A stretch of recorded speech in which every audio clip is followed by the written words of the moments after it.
এক ভয়ঙ্কর কলিযুগের যে আগমন ঘটেছে তার প্রমাণ আমরা বর্তমানে ঘটে যাওয়া ঘটনাগুলির থেকেই বুঝতে পারি। বহুকাল ধরে পৃথিবীর বিভিন্ন প্রান্তে মানুষ মানুষকে বিভিন্ন কারণে হত্যা করেছে। সেই হত্যার কারণগুলির মধ্যে যেরকম রয়েছে ধর্মীয় গোঁড়ামি, অর্থ, লোভ, ক্ষমতা, প্রেম বা প্রতিহিংসা। এই ঘটনাগুলি নিয়ে আবার বিভিন্ন সময় বিভিন্ন ধরনের বই লেখালেখি হয়েছে, কখনো বা মুভি, ওয়েব সিরিজও তৈরি হয়েছে। আজকের ঘটনাটিও সম্প্রতি সোশ্যাল মিডিয়ায় বেশ ভাইরাল হয়েছে। কিন্তু আজকের ঘটনাটিতে যাওয়ার আগে হাই, আমি জয়শ্রী। আমার চ্যানেলটিকে প্লিজ লাইক, কমেন্ট, শেয়ার আর সাবস্ক্রাইব করে দিও। 13 বছর আগে রাজলক্ষ্মী নামের এক মহিলা বাজার করে বাড়ি আসছিল। বাইরে তখন বেশ বৃষ্টিও পড়ছে, কিন্তু রাস্তা দিয়ে আসার সময় সে এক শিশুর কান্না শুনে থমকে দাঁড়ায়। একটু আশেপাশে খেয়াল করতেই তার চোখে পড়ে আবর্জনা স্তূপের মধ্যে পড়ে আছে এক নবজাত শিশু। বাচ্চাটিকে দেখে মনে হচ্ছিল যে তার বয়স 2-3 দিনের বেশি হবে না। তাই রাজলক্ষ্মী সঙ্গে সঙ্গে আশেপাশের লোকজনকে ডাকাডাকির চেষ্টা করছিল, কিন্তু এত বৃষ্টিতে আশেপাশে সে কাউকেই দেখতে পায় না। আর তাই সে ডিসাইড করে যে সে বাচ্চাটিকে নিয়ে বাড়ি যাবে, আর ঠিক তেমনটাই করে। বাড়ি নিয়ে গিয়ে রাজলক্ষ্মী বাচ্চাটির সেবা যত্ন করে বেশ কিছুদিন, আর তারই মাঝখানে সে তার আসল বাবা মায়ের খোঁজও চালাতে থাকে। কিন্তু দুর্ভাগ্যবশত সে তাদের কারোরই খোঁজ পায় না।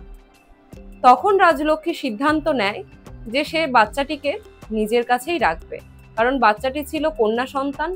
আর তার থেকেও বড় কথা, রাজলক্ষ্মী তার বৈবাহিক জীবনে মাতৃত্বের স্বাদ এখনো পর্যন্ত পায়নি।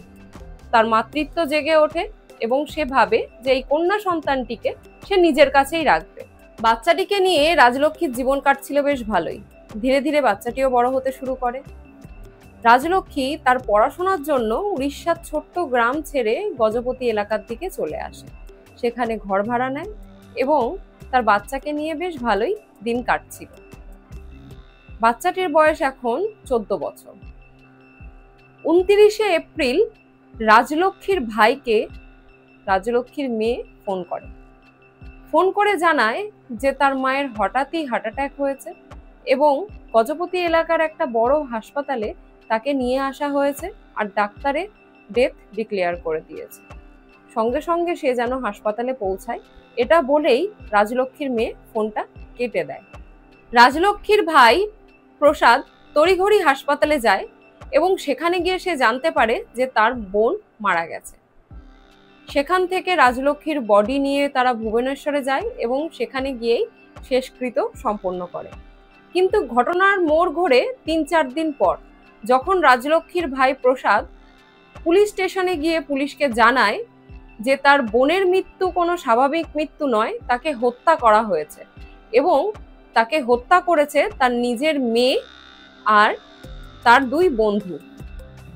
পুলিশ যখন প্রসাদকে জিজ্ঞাসা করে যে তুমি এই কথা কেন বলছো আর তোমার কাছে কি প্রমাণ আছে, তখন প্রসাদ তাদের জানায় যে এই 3-4 দিনের মধ্যে সে তার যে বোনের মেয়ে রয়েছে তার ফোনটা সে চেক করে এবং চেক করে জানতে পারে যে তার বোনের মেয়ের 2 বন্ধু রয়েছে এবং তারা আর তার বোনের মেয়ে দুজনা মিলেই ষড়যন্ত্র করে তার মাকে হত্যা করেছে। এরপর পুলিশ রাজলক্ষ্মীর মেয়েকে থানায় নিয়ে আসে এবং জেরা শুরু করে। জেরা করার পর প্রথমে তো সে কোনো কথাই বলেনি। সে বলেছিল যে মায়ের এইভাবে আগেও স্ট্রোক হয়েছে, তাই এটা স্বাভাবিক মৃত্যু। কিন্তু পুলিশ যখন তাকে একটু জোরজবস্তি করে এবং কঠিনভাবে প্রশ্ন জিজ্ঞাসা করে, তখন সে পুলিশের সামনে নিজের মুখ খোলে আর জানায় যে তার মা তাকে বিভিন্ন কারণে বাধা দিত, তাকে বাইরে বেরোতে দিত না, তাকে বন্ধু বান্ধবের সঙ্গে কথা বলতে বারণ করত এবং যে 2 ছেলে রয়েছে যাদের কথা এখানে বলা হয়েছে, গণেশ রথ আর দীনেশ, এই 2 ছেলে তার থেকে অনেক বড়, আর এরা দুজনই মন্দিরের যে হেল্পার হয়, হেল্পিং হ্যান্ডের কাজ করে মন্দিরে। তো এরা যেহেতু ওই 14 বছরের মেয়েটার থেকে অনেক বড় ছিল, তাই স্বাভাবিক কথা প্রত্যেকটা মাই তার সন্তানকে শাসন করতে পারে এই ধরনের কারণে। তো রাজলক্ষ্মীও তার মেয়েকে ঠিক সেম কারণেই বকাঝকা করতো। কিন্তু ওই মেয়েটি সেটা বুঝতে পারতো না, ভাবতো যে আমাকে মা হয়তো আটকাচ্ছে, আমাকে মা শাসন করতে চাইছে, আমাকে মা বেঁধে রাখতে চাইছে। আর এরই মধ্যে ইন্ধন যোগায় ওই দুজন ছেলে, গণেশ আর দীনেশ। রাজলক্ষ্মীর মেয়েকে বোঝায় যে তোমার মাকে যদি মেরে ফেলতে পারো, তাহলে যে মায়ের সোনা গয়না, মায়ের যে টাকা পয়সা আছে, সবকিছুই তোমার হবে, তুমি ভালোভাবে জীবন কাটাতে পারবে।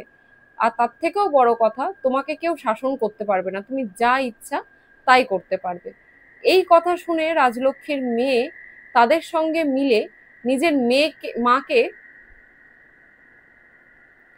নিজের মাকে খুন করতে রাজি হয়েছে। তারা রাজলক্ষ্মীকে ঘুমের ওষুধ খাওয়ায় প্রথমে, এবং তারপরে তার যে দুজন বন্ধু আছে তাদের ডাকে, এবং তাদের ডাকার পর রাজলক্ষ্মীর শ্বাস রোধ করে তাকে হত্যা করে। এবং হত্যা করার পর সবার প্রথমে যেটা করে, সেটা রাজলক্ষ্মীর গলায় একটা 70 গ্রামের সোনার হার ছিল, সেই হারটা তারা খুলে নেয়। খুলে নেওয়ার পর তারা যেরকমটা করেছিল, যে মেয়েকে বলেছিল যে আমি হাসপাতালে নিয়ে যাচ্ছি, হাসপাতালে গিয়ে বলবো মায়ের আগেও স্ট্রোক হয়েছিল, এবারও স্ট্রোক হয়েছে, তো এইভাবেই মৃত্যুটাকে ধামাচাপা দিয়ে দেবো। কিন্তু যেহেতু ওই চ্যাটগুলোর মধ্যে সবকিছু প্রমাণ হয়ে গিয়েছিল, পুলিশও সেগুলো সার্চ করে পায় যে হ্যাঁ সত্যি সত্যি চ্যাট করে তারা এই খুনের ষড়যন্ত্রটা করেছিল। তো তার দরুন তারা গণেশকে আর দীনেশকে দুজনাকেই ধরে। ধরার পর তারা, যেহেতু রাজলক্ষ্মীর মেয়ে অনেক ছোট ছিল, 14 বছর বয়স ছিল, তাই তার কোনো রকমের জেল হয়নি, তাকে সংশোধনাগারে পাঠানো হয়েছে। ওর যখন 18 বছর হবে তখন সেটা আবার বিচারাধীন হবে, যে সেটা নিয়ে আবার বিচার করবে যে তাকে কি শাস্তি দেওয়া যায়। আপাতত তাকে সংশোধনাগারে পাঠানো হয়েছে। এবং গণেশ আর দীনেশ যেহেতু তারা 20 আর 21 বছরের ছিল, তাই তাদের জেল হয়ে যায়। আজকের এই ঘটনাটি মানে কতটা অবিশ্বাস্য একটা ভাবুন, যে আজকে রাজলক্ষ্মী একটা রাস্তায় কুড়িয়ে পাওয়া বাচ্চাটার জন্য তার সর্বচেষ্টা করে তাকে ভালো রাখার যে পথটা, সেই পথে তাকে নিয়ে গেছে। আজকে যদি ভাবুন রাস্তায় তাকে ছেড়েই দিত, তাহলে হয়তো সেটাই তার লাস্ট দিন হতো, হয়তো সে মরে যেত, বা পুকুরে কত পশু পাখি রয়েছে তারা ছিঁড়ে খেত। যেই মা তাকে বাঁচালো, তাকে এত বড় করলো, আজকে সেই মেয়ে শুধুমাত্র একটু স্বাধীনতার জন্য মাকেও মেরে ফেলতে তার হাত কাঁপলো না। আজকের ঘটনাটির সম্পর্কে আপনাদের কি মতামত, দয়া করে কমেন্টে জানাবেন।